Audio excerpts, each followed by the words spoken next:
What would you do if your family mocked your passions for years, only to suddenly demand your unique skills for their own benefit? In today's story, the protagonist's choice is a masterclass in how to handle it. I, Alex, a 24-year-old man, have always been different from the other men in my family. While they gravitated towards sports and boisterous gatherings, I found solace in quieter pursuits. I'm an introvert, an artist at heart, and frankly, I'd much rather spend my time cosplaying than chasing a ball. This difference became even more pronounced when I was 14. My great-grandmother, Nana Rose, moved in with us, and it was she who introduced me to the world of crochet. I fell in love with it. The rhythmic motion of the hook, the way yarn transformed into something beautiful under my hands. But my brothers, Marcus and Ethan, who are 27, saw it as an endless source of amusement. They'd tease me constantly when Nana Rose wasn't around. Whenever I'd complain, my father,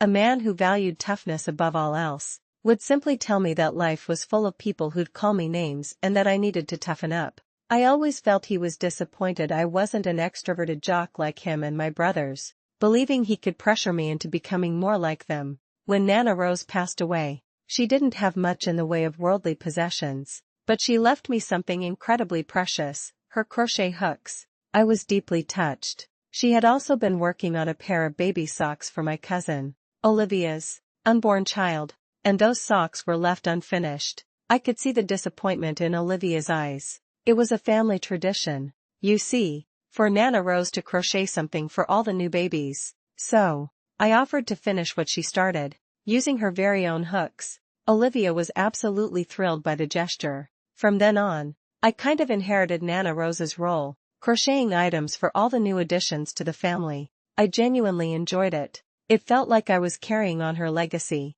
However, this newfound family appreciation did nothing to stop my immediate family, particularly my father and Ethan, from continuing their jokes and calling me names. It's ironic, isn't it? The very skill they mocked became a cherished tradition, yet their taunts persisted. Interestingly, despite the constant attacks against my sexuality, Marcus, with a surprising twist, came out as gay. He actually apologized for his past behavior, and we've been on good terms ever since. Ethan, however, remained, and still is, a complete jerk. When I went off to college, I decided to go low contact with Ethan and my father, only tolerating them at necessary family gatherings. Last week, Ethan announced on social media that he and his girlfriend, Sarah, who is 24, were engaged and expecting their first child.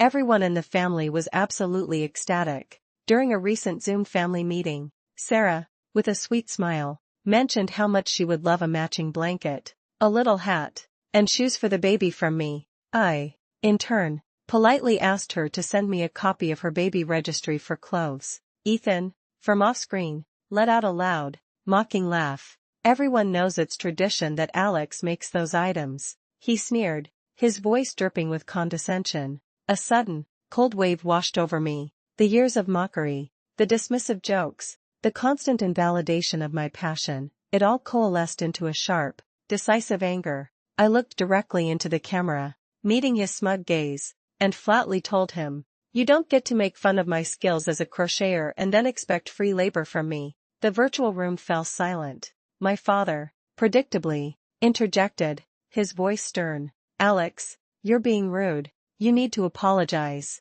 This was the moment. This was the payoff. I leaned closer to the screen, a slow, deliberate smile spreading across my face. "If Ethan is hurt by my refusal to crochet for him," I countered, my voice calm but firm, "then he should just toughen up and get over it." The words, his own words, hung in the air, a silent condemnation. Then, without another word, I left the call. This reveals my father's greatest fatal flaw, his hypocrisy, which ultimately sealed his fate in my eyes. Since that call, my phone has been buzzing with text messages from my parents and Ethan, all accusing me of being petty and a jerk, not just to Ethan, but to Sarah and the baby too.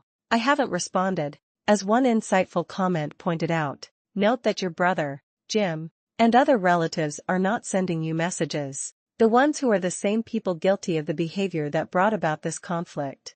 This isn't about Tina or the baby. It's about Tim being horrible to you about a skill of yours he now wants to reap the benefits of. It's true. Marcus, Olivia, and my other cousins haven't said a word, understanding completely. Another comment wisely noted, he's not entitled to your services just because he's your brother, especially when he hasn't atoned for his behavior. The last time my father and Ethan had mocked me for my crocheting was just last year at Christmas. Their teasing, the rude names, and the questioning of my man had never stopped, even after I went to college. So no, I am not being petty. I am simply choosing to no longer engage with their disrespect. The lesson here is simple: respect is a two-way street. You cannot disparage someone's passion and then expect to benefit from it without consequence. What would you do if you were in Alex's shoes? Would you have given in, or would you have stood your ground?